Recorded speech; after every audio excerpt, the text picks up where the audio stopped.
Okay, so it's 2025, right? And AI, Hmm? it's not just sci-fi anymore. Not at all. It's like it's actually here in our jobs Mm-hmm. every single day. Uh-huh. And that naturally brings up a ton of questions, doesn't it? Totally. Like, what can it really do? What are the limits? I mean, how's it actually going to change things? Our workplaces? Yeah, exactly. Well, those are like the exact questions being tackled by some really fascinating new research just came out of Harvard Business School. Oh, interesting. Yeah, we've got a whole set of studies looking at how AI is shifting things across, well, key business areas. Right. So for this deep dive, we've sort of pulled together the main insights from this research, and we're going to focus on four big things. Okay. First up, how AI is hitting management, productivity. Then we'll dig into whether AI can really match human creativity for problem solving. That's a big one. It is. Then we'll look at some maybe surprising ways AI is being used in marketing. And finally, adaptability. How good is AI at changing versus, well, us humans. Got it. So the goal here is really to get past the hype, right? Yeah. Look at what the research actually says. Give you maybe a clearer picture of where AI is now and what that might mean, pretty soon in these areas. Exactly. Let's unpack it, starting with AI and management. Sounds good. So the first study we're looking at is by Frank Nagel, and it's all about how AI tools are impacting software developers. Okay, software developers. Seems specific, but I guess the lessons could apply elsewhere. Oh, absolutely. So Nagel's study, it used this huge data set, massive, really, analyzing over 187,000 developers on GitHub. This was between July 2022 and July 2024. Wow. Okay. And they were basically looking at GitHub's Copilot AI tool. Right, the coding assistant. Exactly. Yeah. How did using that change their actual work? And the big headline. What did they find? It's pretty striking. Developers using Copilot, they saw a 12% jump in their main coding work. 12%. That's quite a boost, isn't it? It really is. But maybe even more telling is how their time shifted. Yeah. The study found a 25% decrease in the time they spent on things like project management and, admin tasks. 25% less admin. Okay. Now I see where this gets really interesting. Right. Because if AI can shave off a quarter of the admin burden for developers, Yeah. you immediately start thinking, what about managers? Yeah. Other knowledge workers? That's the implication, yeah. Could we be seeing a fundamental shift in how work gets divided up, what people prioritize? It points to a future where maybe people can focus more on their core skills, less on the kind of surrounding paperwork. Was there a downside? Did it change how they work together? Yes. That's another key finding. They saw a big decrease, like a huge 79% reduction in collaboration among developers using the AI. 79%. Wow. Yeah. That's massive. So does AI make us work more alone? Is that always a good thing? Well, it certainly seems to push towards more individual work, but on the other side of the coin, the study also found a 22% increase in developers experimenting, trying out new programming languages, jumping into new projects. Oh, okay. So less group chat, maybe, but more individual exploration. Seems like it, which could lead to more specialization, perhaps. And they even touched on the money side of things. Oh, yeah. How so? Well, this increased exposure to different languages, helped by the AI, they estimated it could add something like $1,700 to a developer's annual earning potential. Huh. Not insignificant when you scale it up. Exactly. And one last really interesting bit from Nagel's work. Go on. It seems like the AI had the biggest impact on the less experienced developers. Ooh. They saw the largest jumps in coding time and the biggest drops in those management tasks. So it's almost like AI acts as a personalized tutor or training tool for them. That's a great way to put it. Yeah. It really positions AI as this potentially powerful way to upskill people, especially those just starting out. Fascinating. Okay, let's pivot then. What about creativity? Can AI really be creative? Right. That's the big question tackled in the next study. This one's by Jacqueline Ng Lane, Karim Lakhani, and Miao Miao Zhang. And they're asking, can AI actually match human ingenuity? Like for real creative problem solving? Pretty much, yeah. They set up this really neat experiment. They compared ideas that humans came up with through crowdsourcing against ideas generated by ChatGPT, and the challenge was focused on the sustainable circular economy. Okay, and I bet they didn't just ask ChatGPT a simple question, did they? They probably had to, guide it somehow. Exactly right. They used some clever prompt engineering, challenging the model, getting it to think like different people, even reminding it, hey, give us diverse ideas. So pushing it. Trying to really push its creative limits, yeah. Through careful prompting. Okay, so how did the ideas stack up? Humans versus AI. Well, this is where it gets nuanced. The evaluations show that the human ideas were generally seen as more novel. More original, unexpected. Yeah, exactly. Yeah. But the AI ideas, they were often rated as more valuable, practically speaking, and more feasible, easier to actually do. Can you give an example? Make it a bit more concrete. Sure. So one human idea was for these interlocking bricks made from, like, foundry dust and waste plastic. Okay, definitely novel. Sounds tricky, though. Right. High novelty, maybe lower feasibility. Compare that to a ChatGPT idea, converting food waste into biogas. Ah, okay. Less earth-shattering, maybe, but something we kind of know how to do.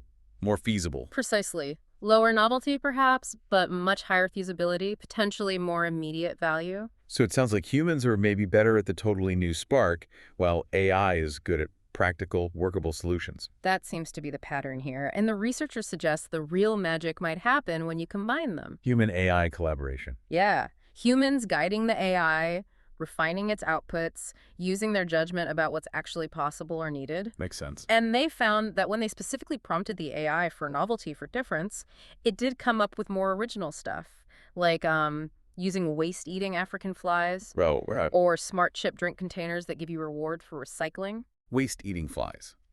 Definitely novel. So if you're a business leader wanting to use AI for creative stuff, what's the takeaway? Well, the researchers really stress AI literacy. Like, people need to understand how to use these tools effectively. Right, prompt engineering and all that. Exactly. But they also warn against leaning too heavily on AI for ideas. You don't want to accidentally, like, dumb down your own team's creativity over time. Risk of losing that human spark. Potentially. So the idea is to view AI as a collaborator. Useful for brainstorming, yes, but also for refining and iterating on ideas. Got it. Work with it, don't just rely on it. Okay, let's shift again. Marketing. This sounds potentially tricky. This brings us to research by Himabindu Lakkaraju, and it looks at how large language models, the kind used in search or shopping recommendations, can be, well, influenced, maybe manipulated. Manipulate. Okay, tell me more. That sounds, a bit concerning. So Lakkaraju calls it generative search optimization, GSO. Like SEO, but for generative AI. Kind of, yeah. Her research shows that companies can basically insert these carefully designed bits of text, looks like gibberish to us. Gibberish. Strategic text sequences, yeah, into things like online product descriptions. And this gibberish can actually nudge the LLM towards recommending certain products. Wait, nonsense text can sway an AI's recommendation. How did they test that? They ran this experiment, like a hypothetical search for an affordable coffee machine. Yeah. They had a database of 10 machines, and for 2 of them, they hid these strategic text sequences in the descriptions. And then they asked the AI for an affordable coffee machine. Yep. And the result? The LLM was significantly more likely to recommend the products with the hidden text. Even if they weren't the cheapest. Even if they didn't perfectly fit the affordable criteria, like it might push a $199 machine when you asked for affordable. Huh. That definitely raises eyebrows. It's like this hidden layer of influence consumers just wouldn't see. Exactly. Now, Lakkaraju does note it could maybe help smaller sellers get noticed, level the playing field a bit. Okay, potential upside. But yeah, the ethics around fair competition, it's complicated. And you have to wonder how people would feel knowing recommendations might be swayed by, random-looking text strings. Especially because these AI answers, they sound so confident, right? So factual. That's a huge part of it. People might just accept the recommendation as objective, not realizing it's been subtly nudged. Yeah. It really shows how the whole online influence game is changing. We need to be aware of this stuff. Definitely.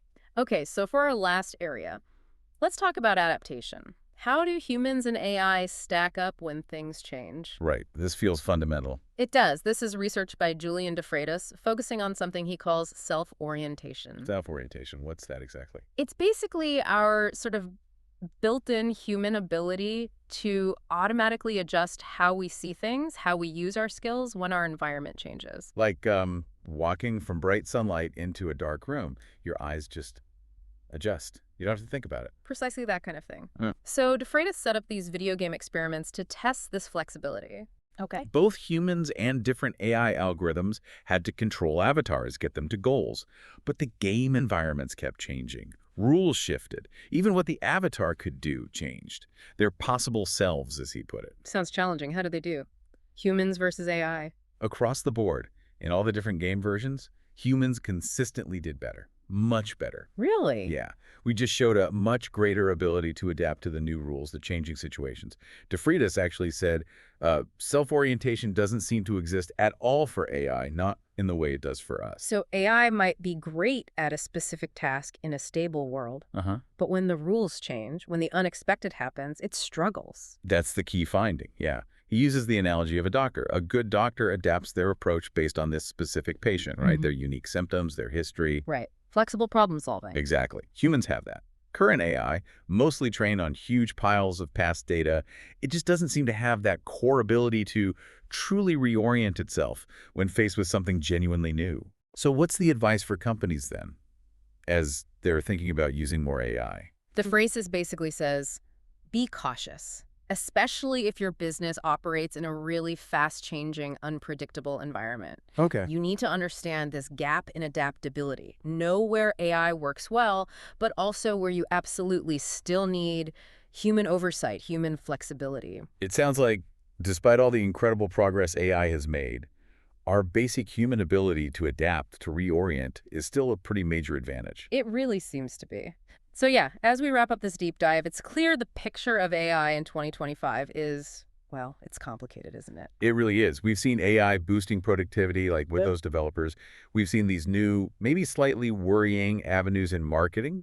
In creativity, it's a powerful partner, but maybe not the source of the truly out there ideas yet. Right. Human ingenuity still seems to set the bar for novelty. And then adaptability, that human flexibility is still key, especially when things get unpredictable. Exactly. So the takeaway for you listening, maybe think about how these different pieces fit together. How might this shape how you interact with AI? Yeah, and how might your organization think about using it? Knowing both its strengths and, well, where it still falls short compared to people. It really just pushes us to keep thinking about this partnership, right? Between humans and AI, it's constantly evolving.